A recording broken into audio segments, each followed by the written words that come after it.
Je ne crois pas. Vous savez, l'objectif, quand on est ministre des Affaires étrangères, c'est de défendre l'intérêt de la France et l'intérêt des Français. Quel est l'intérêt de la France? Eh bien, c'est d'expulser le plus grand nombre possible d'Algériens en situation irrégulière.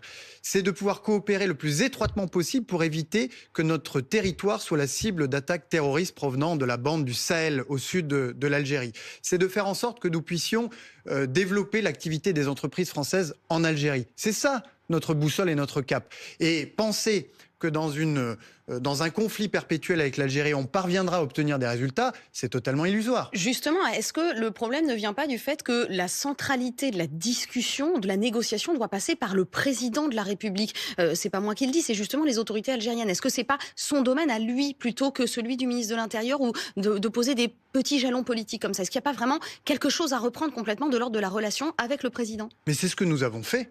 Et c'est pourquoi je regrette, quand je dis c'est ce que nous avons fait, il y a eu un contact entre les deux présidents qui ont constaté Seul, ça suffit. que la situation ou la relation s'était considérablement tendue, mais qui ont décidé d'un commun accord de réouvrir les canaux de coopération parce que les deux estimaient que c'était dans l'intérêt de leur peuple Au moment où respectif. on se parle, ça n'est plus envisageable à court terme. Au moment où on se parle, la relation est totalement bloquée.